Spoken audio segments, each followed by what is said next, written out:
Bonjour. Hier soir, je vous ai fait une vidéo sur mes 15 premières minutes dans Usign. Ce matin, j'ai passé 30 minutes à l'intérieur pour découvrir un petit peu plus en profondeur les propositions qui nous sont faites. Alors, c'est réellement très intéressant et j'ai vraiment apprécié la facilité d'utilisation. Je vais revenir dans sélectionner les modèles, je vais vous expliquer pourquoi. Quand on va dans cette partie, on voit qu'il y a 1200 modèles. Et ce qui est intéressant, c'est que on n'est pas forcément un designer. Moi, c'est mon cas. Je suis pas très à l'aise dans la mise en place de visuels, d'écriture, quelle police choisir. Et je peux donc m'inspirer de ce qui a été fait ou ce qui est présenté. Si je prends l'exemple d'un livre, on va prendre un visuel de type livre, eh bien vous voyez qu'il y a des modèles, il y en a 44, et nous voyons ici les plus récents. On peut aussi aller chercher par ordre alphabétique ou les plus anciens. Ça peut être intéressant d'aller voir ce qui se faisait, ce qui se fait maintenant. Alors dans cette partie, on voit qu'il y a beaucoup de choses, on voit déjà des visuels qu'on aperçoit sur Facebook. Ce matin, j'ai vu une publicité où il y avait ce visuel-là, ça veut donc dire qu'il est utilisé. Mais il y a vraiment des choses très intéressantes par rapport au domaine d'activité. On voit ici que nous sommes dans la nourriture, ici on est dans le fitness, ici on est avec les animaux. C'est réellement quelque chose de très intéressant. Ici, les outils basiques, on peut réellement utiliser ce qui existe à cet endroit pour s'en inspirer ou même l'utiliser tel quel, importe peu. Ce qui m'intéresse, moi, c'est de voir ce qui pourrait correspondre à mon domaine d'activité. Mon domaine d'activité, c'est la vidéo. Donc, je vais aller voir qu'est-ce qui est proposé en vidéo et pour cela, je vais rentrer tout simplement étiquette vidéo. Je clique sur la loupe et je vais avoir les informations qui vont être données à ce niveau-là. Alors, c'est pas toujours pertinent, hein. On voit ici par exemple l'appareil photo, mais l'idée est là et ça me donne moi des idées de comment je vais pouvoir créer un visuel par rapport à ma thématique.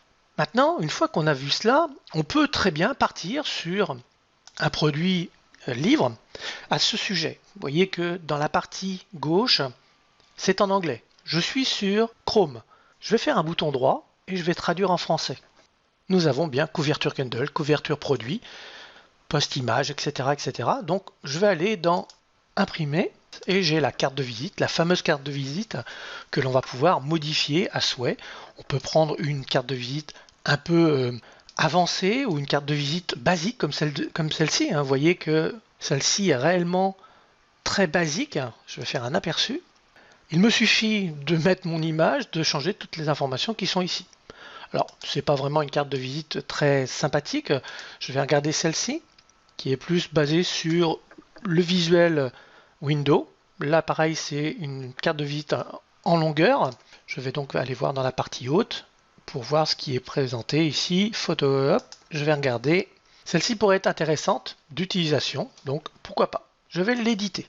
Quand on édite, on nous demande, bien évidemment, de donner un nom, le chargement.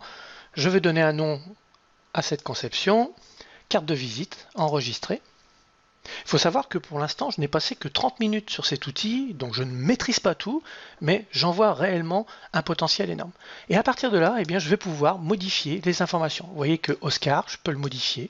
Je vais modifier le trait, je vais modifier cette partie. Donc ça me donne cette impression de comment est construit un visuel. Vous voyez que là, ce visuel, eh bien, c'est intéressant de voir comment il est construit. Là, ici, il y a un calque.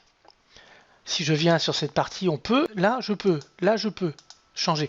Comme vous pouvez voir, ce sont des informations qui sont données les uns après les autres. Et après, on va venir aller caler pour que ça soit bien marié. Ce qui veut dire qu'une fois que l'on a vu cela, on peut se dire, ok, maintenant j'ai compris comment ça fonctionne, je vais pouvoir partir de quelque chose de vierge.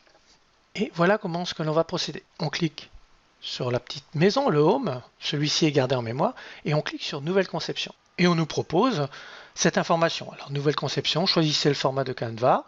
Donc là vous allez choisir, pour ma part ça va être print, et je vais aller dans business card pour créer une carte. Oui. Alors j'aurais dû dire non, mais j'ai recopié toutes les informations ici. Ici je peux indiquer le nom, vidéo tutoriel, je vais retirer cette partie qui n'a pas lieu d'être à cet endroit. Ici, je vais mettre mon slogan, une question, une vidéo. Je vais mettre mon nom, je ne vais pas continuer. Je peux très bien retirer Celui-ci, il suffit que je fasse supprimer, et vous voyez qu'il a disparu. Et le fond, à cet endroit, vous voyez qu'il y a des informations qui sont installées ici, je peux très bien les supprimer et en mettre d'autres. Si par exemple j'ai une caméra, je peux très bien mettre cette caméra et faire en sorte de mettre de l'opacité à ce niveau-là. Donc c'est réellement simple. Alors maintenant, je voudrais rajouter un logo. Je vais aller dans Ajouter, Ajouter une image, sélectionner un fichier et je vais aller chercher mon logo. Je vais prendre celui-ci, Ouvrir. Il est en train de se télécharger. Et le voici que je vais pouvoir mettre dans la partie haute. Ce qui fait que je vais pouvoir aussi modifier le texte. Après, tout cela on peut jouer. Mais je peux aussi ajouter mon image. Et vous avez certainement vu durant la présentation, si vous avez assisté aux conférences ou les vidéos, il est dit qu'on peut modifier très rapidement le fond. Eh bien, je vais vous en faire la démonstration, c'est réellement très simple. Vous allez sur Effacer le fond, ça charge. Nous avons ce que l'on peut modifier et le résultat. Je clique sur ce que je veux garder.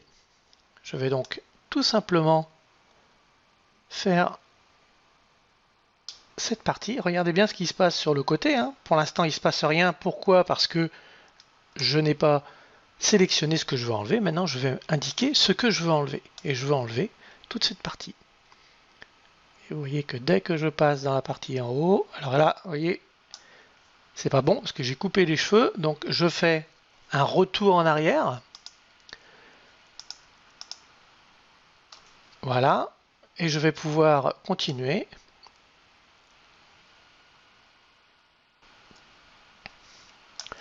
Comme ceci. Maintenant, il y a cette partie que je veux supprimer. Je vais la supprimer.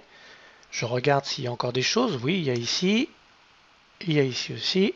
Vous voyez que c'est d'une rapidité assez déconcertante quand on sait le temps que ça peut prendre. Et puis il y a des choses que je veux garder, par exemple celle-ci, cette partie, je veux la garder. Je veux garder mon oreille quand même, c'est toujours intéressant. Je peux zoomer, bien évidemment, pour aller encore plus finement. On voit ici que je peux garder cette partie. Voilà. Et donc on voit le résultat vraiment en direct. C'est ça qui est intéressant. Et c'est réellement quelque chose de passionnant. Et vous faites Done. Et vous allez vous retrouver avec un visuel où vous apparaissez sans le fond derrière. Ça prend toujours un petit temps de chargement, de travail, ce qui est tout à fait logique. Et maintenant, je vais pouvoir mettre le personnage bien, là où j'ai envie de le mettre, c'est-à-dire dans le coin, par exemple, ici. Et j'ai toutes les informations. Maintenant, je peux jouer avec cela. Je peux travailler pour changer l'information ici, puisque j'ai mon logo. Vous voyez que c'est réellement très rapide d'utilisation. On ne peut pas faire plus simple quelque part, si on veut vraiment réfléchir à la chose, on ne peut pas faire plus simple dans l'utilisation d'un outil de montage de carte. Et une fois que vous avez fait la carte, que vous l'avez sauvée, eh bien vous allez pouvoir l'utiliser encore pour, par exemple, aller le mettre dans Facebook. Voyons ce que cela donne sans que je change rien. Je vais tout simplement aller, voilà, Small. Et voilà, vous voyez que j'ai les informations qui ont été mises ici. Donc après, j'ai juste à modifier cela. J'ai ma carte de visite, tous les éléments sont en place. Il va falloir que effectivement je joue avec cela pour le remonter. Mais après, c'est juste des placements. Comment est-ce que je vais les positionner? Et ça me permet aussi de visualiser ce qu'il en est. Donc là, j'ai l'information des éléments qui sont hors canevas, c'est-à-dire en dehors du canevas. Si je clique dessus, on va voir que les noms sont en dehors. Donc c'est intéressant de le savoir parce que on va pouvoir les repositionner. Si comme là c'est en largeur, on peut très bien faire comme ceci. On peut vraiment jouer avec tout cela. C'est d'une facilité déconcertante. C'est surtout ça moi que je vois. Si je clique sur l'aperçu, voilà ce que cela donne. Je n'ai pas travaillé beaucoup, mais c'est réellement quelque chose d'un potentiel énorme. Et si je vais faire YouTube Channel, et bien voilà ce que cela donne. C'est complètement hors jeu. Vous voyez que là, par contre, pour un YouTube, il faut que tout cela soit rempli. C'est ça qui est intéressant, c'est que j'ai créé Facebook. Maintenant, je vais pouvoir venir créer cette page YouTube en sachant que les éléments vont se retrouver à des endroits bien particuliers. Vous voyez, voilà ce que ça donne comme résultat.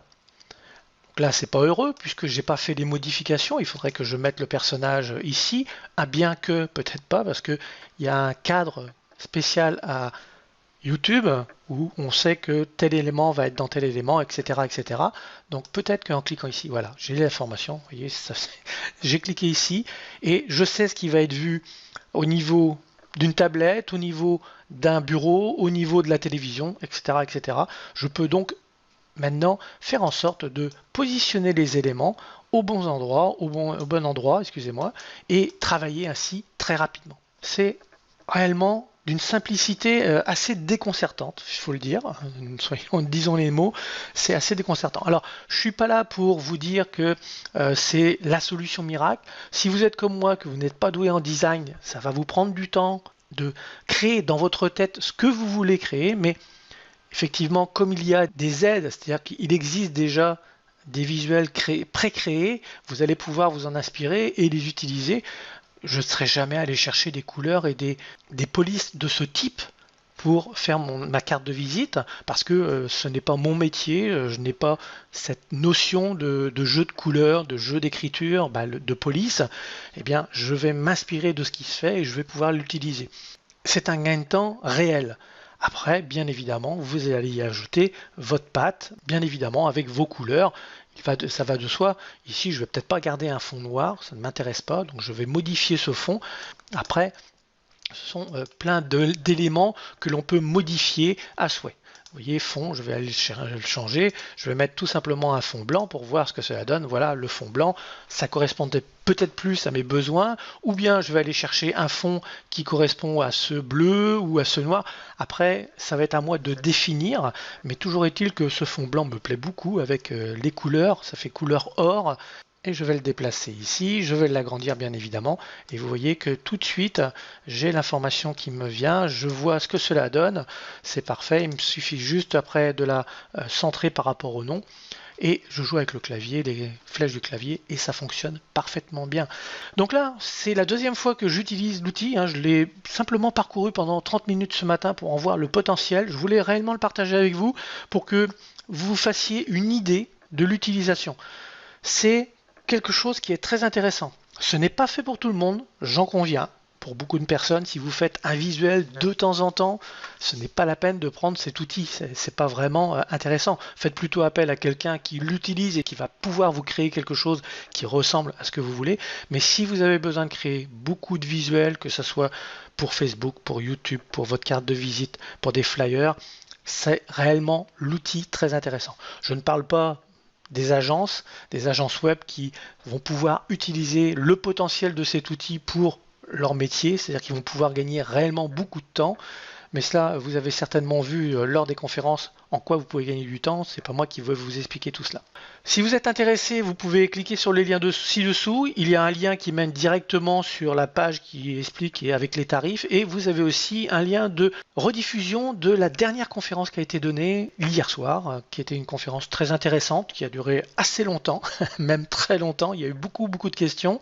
Mais c'est vraiment intéressant de voir comment Bertrand utilise l'outil d'une rapidité assez déconcertante.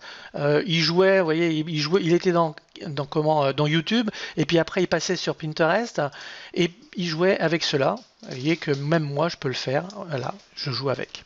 Merci à vous, bonne journée, et à très bientôt.